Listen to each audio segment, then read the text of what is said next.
Every time you say no problem to a small favor, you are either building an empire or digging your own grave.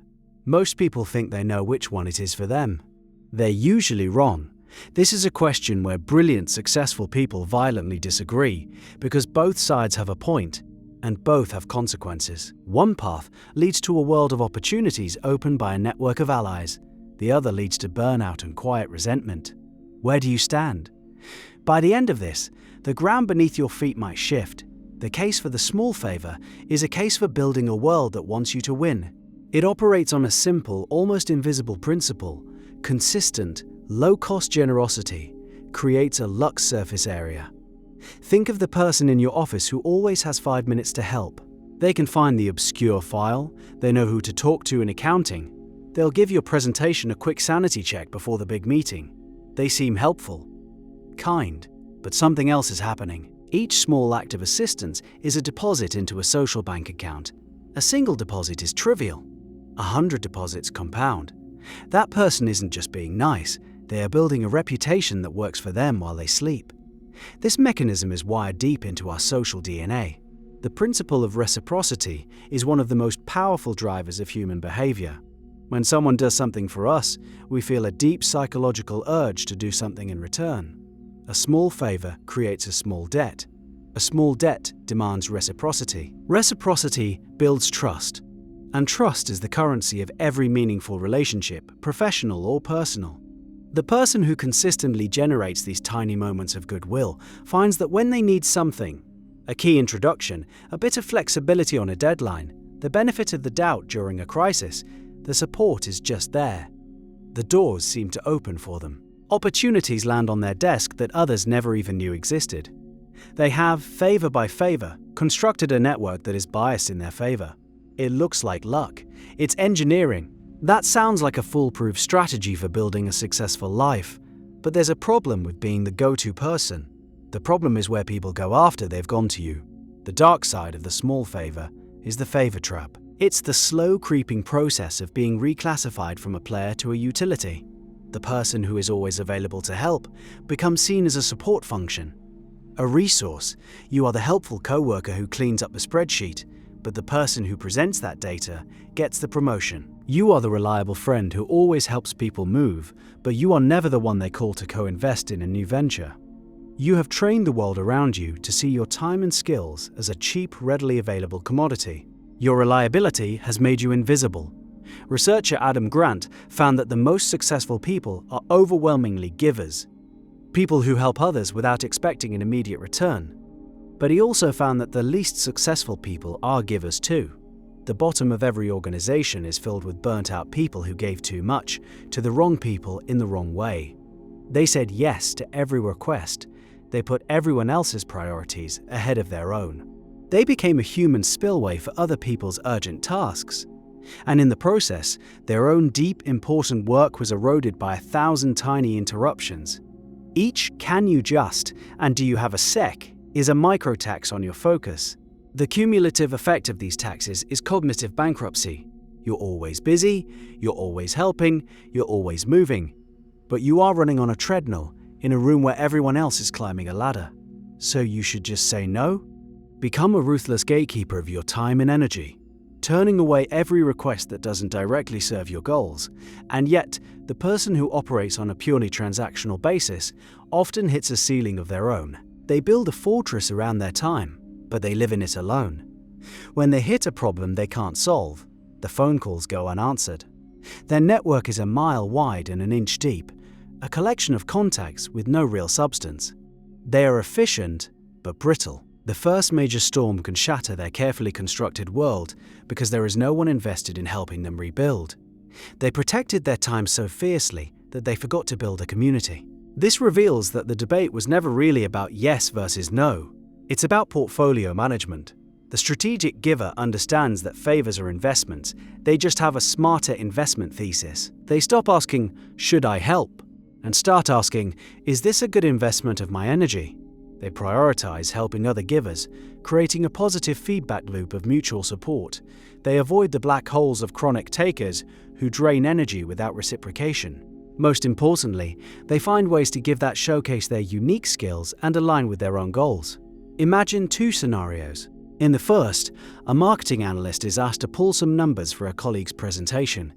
She says yes, spends an hour on it, and sends the file. The favor is done. Her colleague says thanks. The transaction is over. In the second scenario, she does the same. But this time, she adds a single slide with a brief, insightful analysis of what the numbers imply for a future campaign. She has fulfilled the favor, but she has also demonstrated her strategic value. She transformed a low-level administrative task into a high-level performance. She didn't just give help, she showcased her expertise. The first scenario makes her a good assistant. The second makes her a future leader. That strategic pivot is everything. This model of strategic giving seems to solve the puzzle. It balances generosity with intelligent self-interest. But it relies on a critical, often unspoken skill, the ability to read the hidden ledger of social currency. It requires you to understand that all favors are not created equal. Every favor is a transaction of a specific currency. Some favors are paid in time, others in expertise, emotional support, political capital, or reputational endorsement. The person stuck in the favor trap is usually trading high-value currency for low-value returns. They spend an hour of their focused expert time, a non-renewable resource, in exchange for a fleeting feeling of being liked or a casual thanks. They are buying social approval with their most precious asset. It's a terrible exchange rate. The value of a favor is also wildly dependent on context and status. If a junior employee offers a senior executive a piece of advice, it might be a welcome gesture. If the senior executive offers the junior employee that same advice, it's mentorship. It's a high-value gift that can shape a career. The leverage is asymmetrical. The most effective givers understand this leverage. They focus on high-leverage favors. Making a critical introduction between two people who can help each other is a 5-minute email with potentially life-changing impact. That is a high-leverage favor. Spending an entire afternoon helping a disorganized colleague find a file he should have bookmarked is a low-leverage favor. It consumes immense energy for zero strategic return. The chronic, unsuccessful giver is often drowning in low-leverage tasks. Their day is a frantic series of putting out small fires for other people. They are praised for being a team player, but the praise is a cage. It keeps them locked in a role that serves the team's immediate needs while sacrificing their own long-term growth. They are spending their career ambition, like pocket change, on other people's problems. Understanding this currency is a powerful lens, but even with a perfect strategy, we're overlooking the most corrosive element in this entire equation. We are ignoring the emotional fallout.